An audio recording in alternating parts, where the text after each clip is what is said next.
नमस्कार। भक्ति दरबार में आपका स्वागत है। भक्ति दरबार में आपको धार्मिक और ज्ञान की बातों के बारे में कहानी के माध्यम से बताया जाता है। आइए शुरू करते हैं बिना टाइम वेस्ट किए। बहुत समय पहले की बात है। वृंदावन की गलियों में एक साधारण लेकिन अद्भुत घटना घटने वाली थी। नंद बाबा के घर उत्सव का माहौल था, क्योंकि पूरे गांव में ये खबर फैल चुकी थी कि भगवान श्री कृष्ण अपनी बांसुरी की मधुर धुन के साथ यमुना किनारे एक विशेष सभा करने वाले हैं। सभी लोग उत्साहित थे और सोच रहे थे, आज कन्हैया क्या नया चमत्कार दिखाएंगे। गांव का हर व्यक्ति यमुना किनारे इकट्ठा हुआ। बच्चे, बूढ़े और युवा सब के सब उस सभा में पहुंच गए। श्री कृष्ण अपने मुरली की धुन के साथ प्रकट हुए। उनके चेहरे पर वही चिरपरिचित मुस्कान थी जो हर किसी का मन मोह लेती थी, पर आज उनकी आंखों में गहराई थी, जैसे कोई गहरी बात कहने वाले हों। उन्होंने अपनी बांसुरी को धीरे से नीचे रखा और कहा, प्रेमियों, आज मैं तुम्हें एक बहुत महत्वपूर्ण सत्य बताने आया हूं। यह सत्य ऐसा है जिसे समझने के बाद तुम्हारे जीवन की हर उलझन सुलझ जाएगी। गांव वाले चुप हो गए। हर कोई ध्यान से सुनने के लिए उत्सुक था। तभी भीड़ में से एक बुजुर्ग व्यक्ति ने आवाज लगाई, कन्हैया, हम सबकी एक ही समस्या है।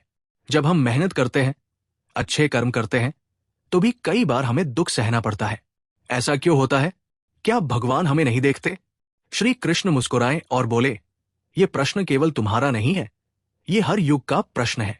विधि का विधान, जिसे तुम नियति या भाग्य कहते हो, उसे कोई नहीं बदल सकता। लेकिन इसका अर्थ ये नहीं है कि तुम्हारे कर्म व्यर्थ जाते हैं। मैं तुम्हें एक कहानी सुनाता हूं, शायद इससे तुम्हारे प्रश्न का उत्तर मिल जाए। सभी लोग उत्सुकता से सुनने लगे। श्री कृष्ण ने कहना शुरू किया, बहुत समय पहले की बात है। एक राजा था, राजा धर्मराज। वो न्यायप्रिय, दयालु और अपने राज्य का आदर्श राजा था। लेकिन उसकी एक समस्या थी। उसे लगता था कि जो कुछ भी होता है वो उसके प्रयासों से होता है। उसने कभी विधि के विधान को समझने की कोशिश नहीं की। एक दिन उसके गुरु ने उससे कहा, राजन, याद रखो, विधि का विधान सर्वोपरि है। राजा ने इस बात को अनसुना कर दिया। कुछ समय बाद राजा के राज्य में भयंकर अकाल पड़ा। राजा ने अपनी पूरी शक्ति और संसाधन लगा दिए, लेकिन फसलें नहीं उगी। प्रजा भूखी मरने लगी। राजा को यह समझ नहीं आ रहा था कि आखिर उसकी मेहनत और प्रयासों के बावजूद ये सब क्यों हो रहा है। उसने अपने गुरु से पूछा, गुरुदेव, मैंने तो कोई पाप नहीं किया, फिर भी ये संकट क्यों आया? गुरु ने उत्तर दिया, राजन, ये संकट तुम्हारे कर्मों का फल नहीं, बल्कि विधि का विधान है। कुछ चीजें हमारे बस में नहीं होती। तुम्हें केवल अपना धर्म निभाना चाहिए और जो हो रहा है उसे स्वीकार करना चाहिए। राजा को यह बात समझ नहीं आई और उसने क्रोध में अपने गुरु को राज्य से बाहर निकाल दिया। कहानी यहां पर खत्म नहीं होती। अगले दिन राजा को खबर मिली कि पास के राज्य से एक विशाल सेना उसके राज्य पर हमला करने वाली है।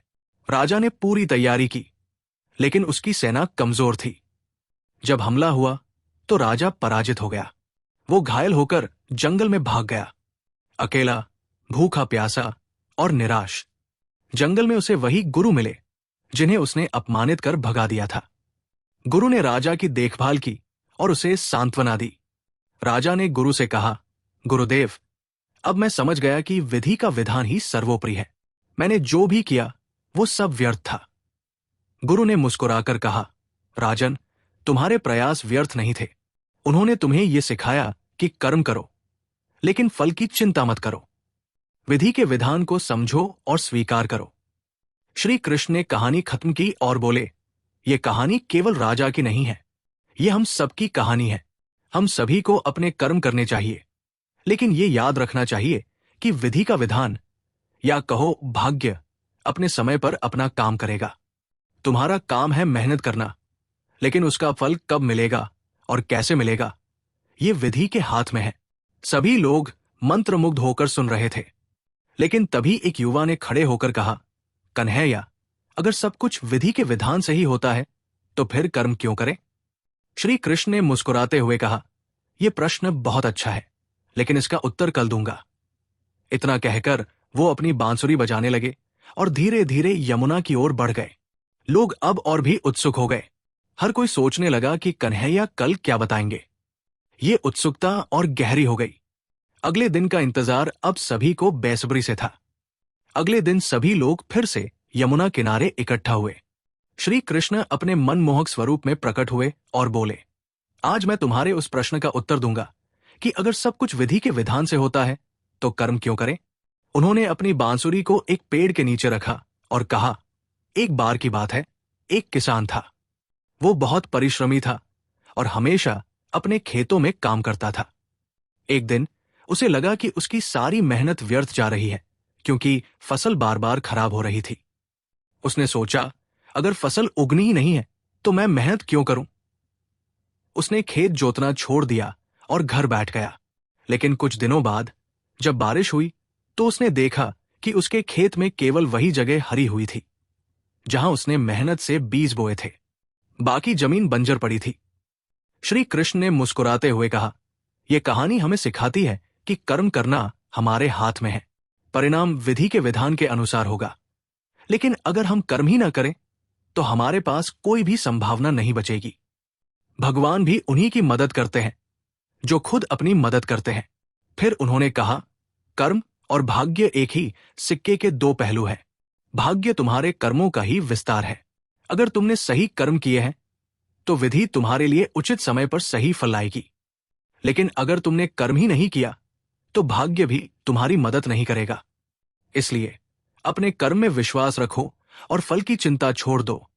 श्री कृष्ण के ये शब्द सुनकर सभी लोग अभिभूत हो गए। उन्हें अपने जीवन की सबसे महत्वपूर्ण सीख मिल चुकी थी। सभी ने प्रण लिया कि वे अपने कर्म करते रहेंगे और विधि के विधान को स्वीकार करेंगे। श्री कृष्ण ने अपनी बांसुरी उठाई, एक मधुर धुन बजाई और धीरे धीरे यमुना के किनारे अदृश्य हो गए। आपको ये वीडियो पसंद आए तो चैनल को लाइक, शेयर, सब्सक्राइब करें।